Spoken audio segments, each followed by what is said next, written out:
Technological literacy, which is the one that cannot use new technologies, was stranded in an analog world. This is sometimes a chronological issue of age. We began to fall behind in terms of artificial intelligence, in terms of devices, in terms of modernity. And one remains technologically illiterate. And I dare to think of the worst, which is spiritual illiteracy. It is not so evident, so notorious, but it exists, which is a grotesque syndrome.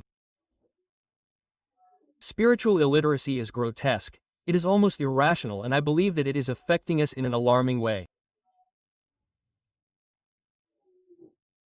I consider that the most serious pandemic that we are currently suffering is something called a crisis of spiritual development. Social networks are an example, the tip of the iceberg of what I am saying. An alarming lack of fear of God. The same person who perhaps defends a doctrine insults, and from his mouth comes two waters without any prejudice. We realize the spiritual ignorance that is rampant throughout the Church of Christ. I'm talking about the church in general. There are many who have a certain chronological age as believers, that is, as converts, but it is noticeable that their emotional life, their psychological life, their spiritual life has not developed at the same level. They have been in the church for 30 years, but many people do not have their soulful side as developed as if 30 years had passed. The first clear evidence of this spiritual illiteracy is that they are always waiting for the Lord to help them, for the Lord to bless them, for the Lord to heal them, for the Lord to prosper them, for the Lord to arrange their marriage, for the Lord to help them raise their children. And asking is evidence of immaturity, asking all the time, giving is evidence of maturity. The mature person gives of their resources, the mature person gives of their life, gives of their energy, gives of their time. The immature person always needs to be given to them like a baby, like a child. The child is always giving. What do I get? What are you going to give me? What are you going to buy me? This is serious when taken to the spiritual realm, because the mature person gives and the child says, why do I have to give? What do they give me here? What do I gain from this? Quote, it's fine for someone to do it or for someone who is spiritually immature to ask it, but when 20 or 30 years have passed since they've been converted and they're waiting to see what they can get, it's serious, it's grotesque. And, generally speaking, those who don't grow, who remain in that spiritual dwarfism, tend to blame others for their lack of nourishment, or their diet, whether good or bad. I believe that all of us, most of us, at some point complain about the quality of the preaching in the church or our pastors. There are many people who say, I watch you because I don't grow in my church, they don't feed me well. Others say, I stopped watching Dante because he only gives me milk and sweets and whatever people want to hear, and I prefer to listen to what so and so says. Okay, we've all said that at some point, but if we stop growing and maturing spiritually, we can't depend on someone to feed us once a week. We can't depend on what sermon they're going to give us or what songs they're going to prepare at the church we attend. We have to learn to feed ourselves during the week. Pray on our own, not just wait to pray when we all pray together. Praise on our own from Monday to Saturday. In this case, we can't wait for someone to feed us porridge or make airplanes for us all our lives like when we were babies. And receive the Word of God. We can't. It's time to grow. So, this year we have to take responsibility for our own spiritual health and our own nutrition. I know there are people who say, well, this isn't for me because during the week I pray, seek God, read the Bible, great. So, you can let this part go, it's for someone else. The truth is that one has to take responsibility for one's own spiritual nourishment. In Psalm chapter 328, the Lord tells us, I will instruct you. I, the Lord, will instruct you. I will show you the way you should go. I will give you advice and watch over you. Quote, The Lord in the first person. And then he adds, do not be like the mule or the horse that has no discernment and whose brilliance must be tamed with bridle and bit to bring them closer to me. In other words, either we grow by ourselves or we are mules and horses. Now is when anyone would say, tell the one next to you, you are a mule, don't be a horse, but you have faith, I'm not going to tell you. But imagine that I am asking you. Either we are mules and horses that have to get closer to God with bridle and bit, or we say, no, I have to get closer to God, on my own merit. And that is something that God had to teach us with the rigor of the worldwide pandemic. I am one of those who maintains that the pandemic had a more spiritual purpose than anything else, regardless of those who think it was a conspiracy, or that the Chinese invented it for who knows what purpose. I am convinced that God allowed it, among other things, so that we realize that with God there are no figureheads, no representatives, no proxies, and everything can be summed up in a single phrase. God does not have grandchildren. God does not have grandchildren. God has children. Do we agree? God has children. The grandson comes so that his father can give him what his grandfather gave him.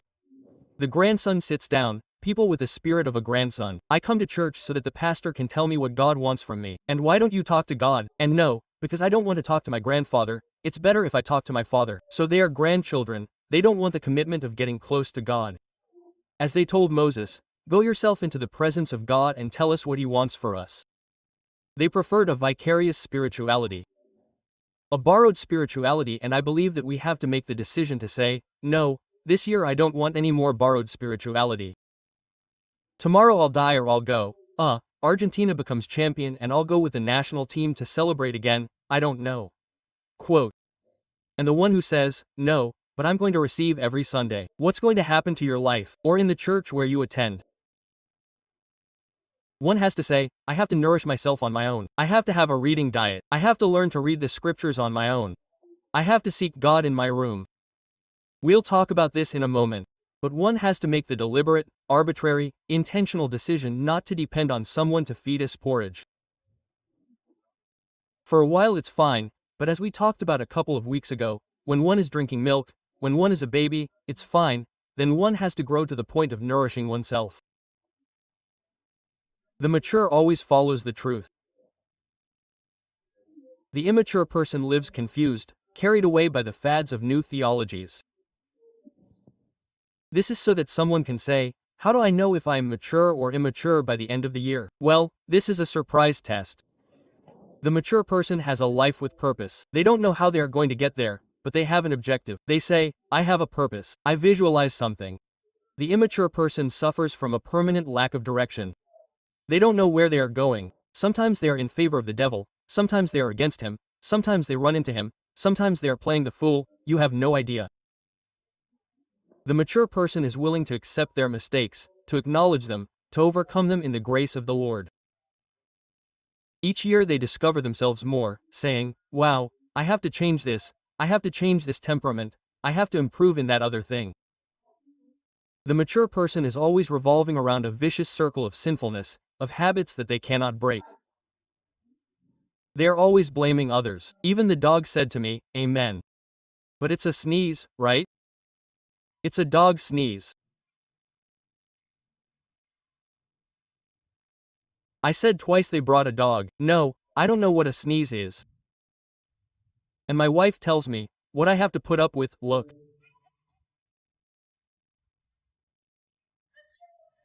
A mature person has solid convictions. An immature person is changeable. They are constantly changing according to the state of their emotions because they have no foundations. So, since they are attending church today, in 2 weeks they won't come anymore. No, because I got cold feet, because they have no foundations. Any little wind blows and they don't know if they are a Christian. A mature person is a person of growing spirituality. Not holiness, because we have holiness by grace once and for all, but of growing spirituality, who seeks God, who studies the scriptures, what can you say? They have an adult spirituality. An immature person lives a life of carnality. Their Bible diet is to read a little verse. Let's see what I can come up with. At most a little psalm, if they have time. They are always stuck with the same sins, they are always struggling with the same things over the years. I always say, the best thing that can happen to you is to be struggling with a new sin. Pastor, I am sinning in something I have never sinned in before. Hallelujah, it's something new at least. But of course, some are in the same thing over and over and over, in a loop. They are always struggling with the issue of tithing, whether I have to give it, whether I don't have to give it, which is in Malachi and not in the New Testament. And how much do I have to give from the net to the gross? Am I the gross person who doesn't tithe? Or is struggling with punctuality? There are people who do not struggle with punctuality, with character, with lack of prayer. And it's fine that at one time we struggle with all that, but when it's chronic, any illness that is chronic is worrisome.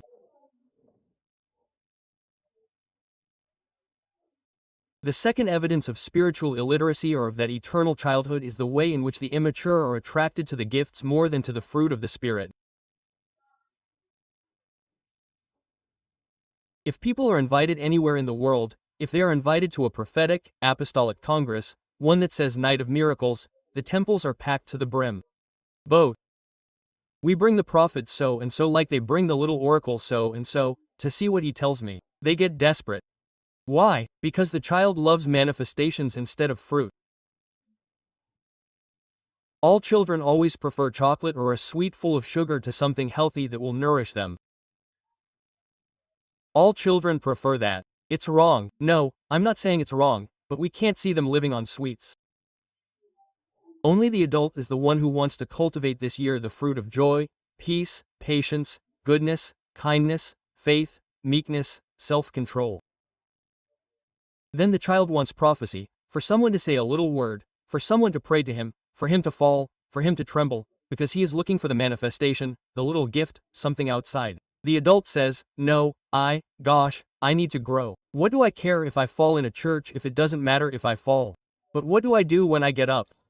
What good is it to speak in tongues and then a Chinese guy crosses my path and I want to kill him and I speak in other tongues?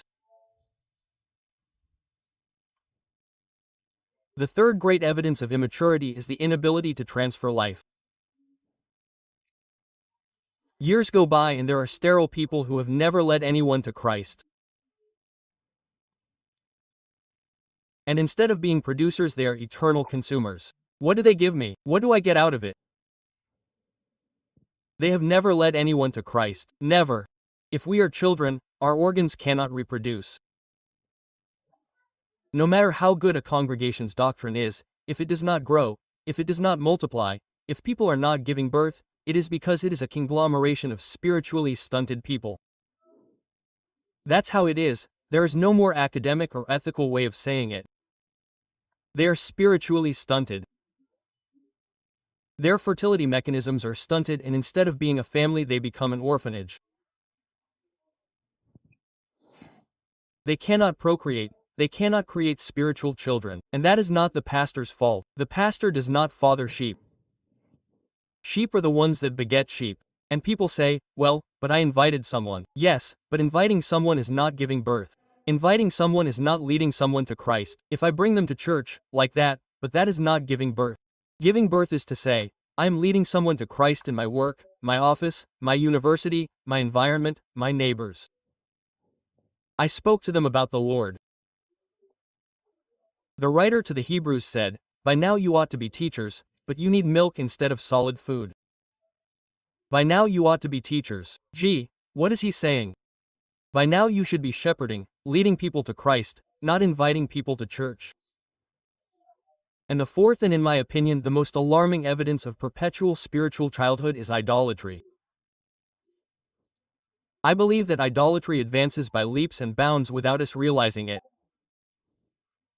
There is an incident in the Bible that has always caught my attention since I was little, since Sunday school.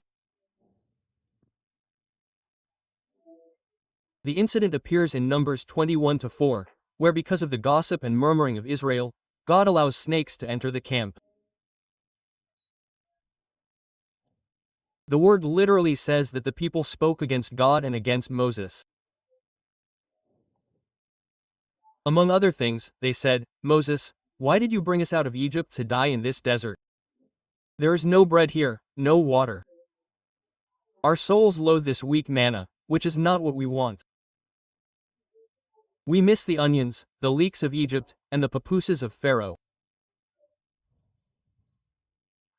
And when the Lord heard this, he sent serpents among the people, which bit the people, and many people died in Israel.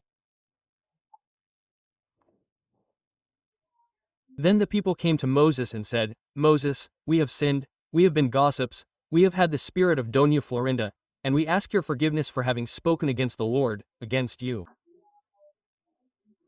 Pray the Lord to take away the serpents from among us.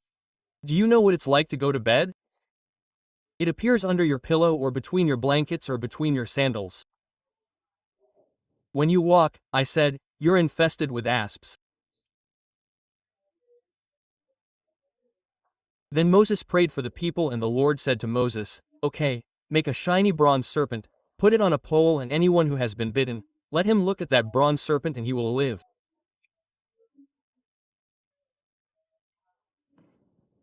So Moses made a bronze serpent, put it on a pole, and whenever a serpent bit someone, they would look at the bronze serpent and live.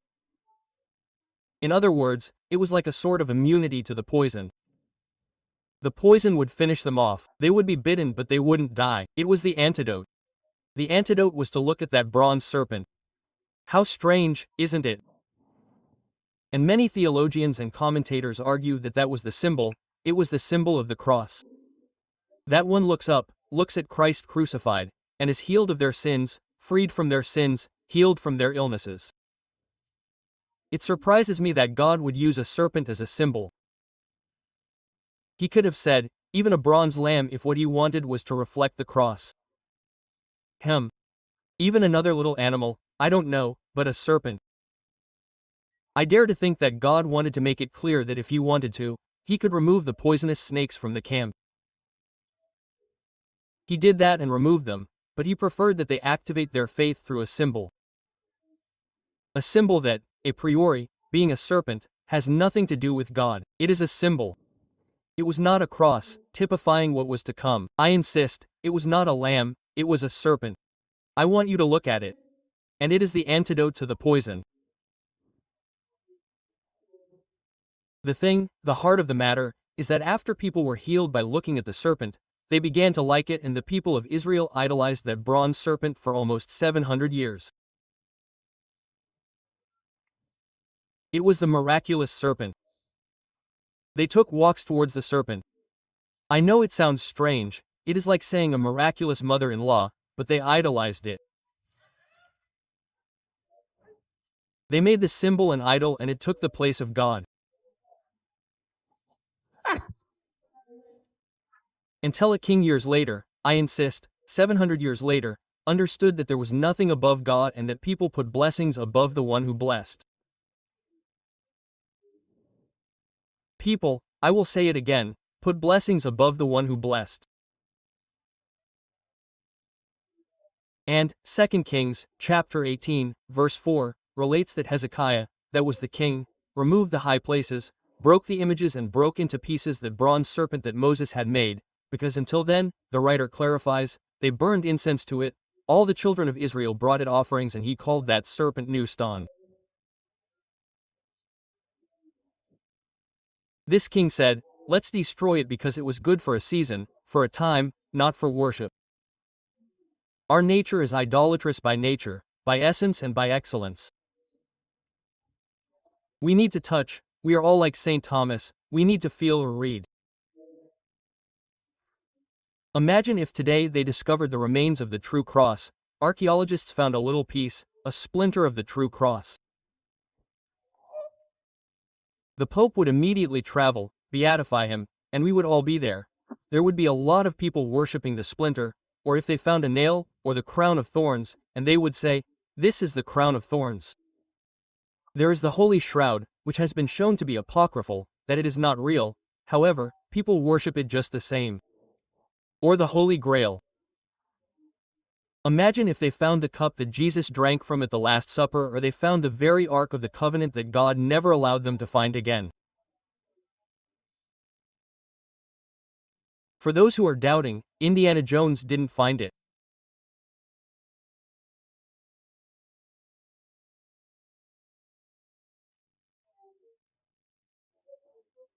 In fact, great basilicas have been built on the Mount of Olives, on the Garden of Gemani, on top of the ruins of Peter's house, in Bethlehem itself where the Lord was born. Great basilicas or cathedrals to worship the site.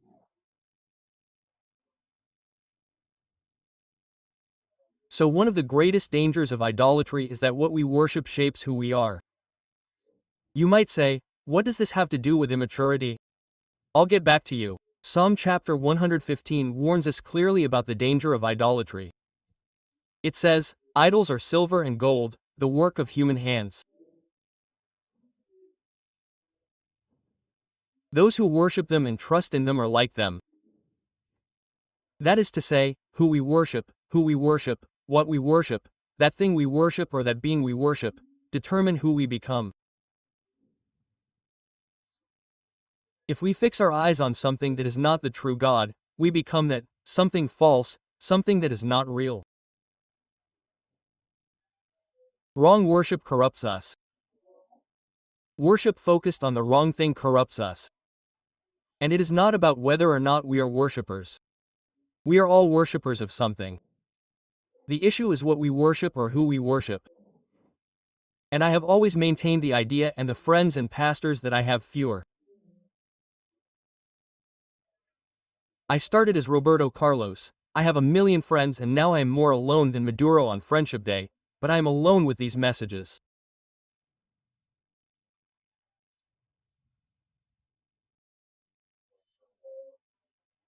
I maintain that evangelicals are much or have been much more idolatrous than any other religion. We are always trying to elevate an action or an experience to the status of an idol, to add it to Jesus always. And our churches, what gives me authority is that I have been on this journey for years, and the church unconsciously worships a bunch of those snakes that are not subject to debate. We don't even bother to ask why we worship them. And here I want to make something clear again that is vital for those who are at home and those who are here. Jesus never said that we can't have our religious preferences, just as he never interfered with our fashion preferences. He doesn't tell us to wear tunics and sandals. He doesn't interfere with our pre-weddings or even our romantic preferences. One says, "Lord, send me the woman, you choose her." The only one who chose a woman was Adam. And the guy then said, "The woman you gave me caused me to sin." So God said, "I don't choose anyone else. You choose her, because then there's, oh, Lord, it's the guy you gave me. It's not the type that was given to you, the type that you chose." So, God doesn't interfere in our preferences.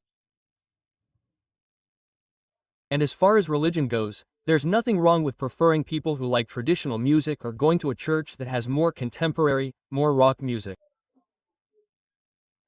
There are people who love the traditional hymns in the hymnal. I was raised with the hymns of Zion, of glory, of triumph. I know close to 300 hymns by heart from how much they pounded them into me and made me learn them. Others say, I don't hate hymns, I prefer more contemporary music.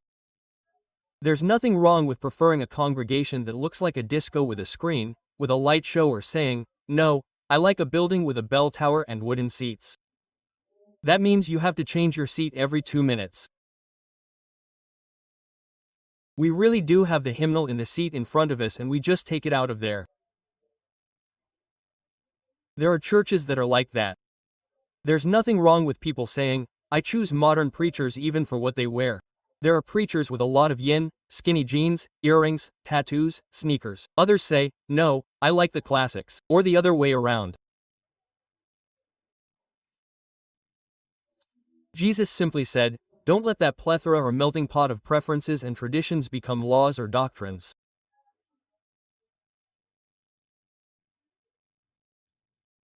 What other people are obligated to obey if they want to follow me? That's what the Lord said. Your preferences are not doctrines.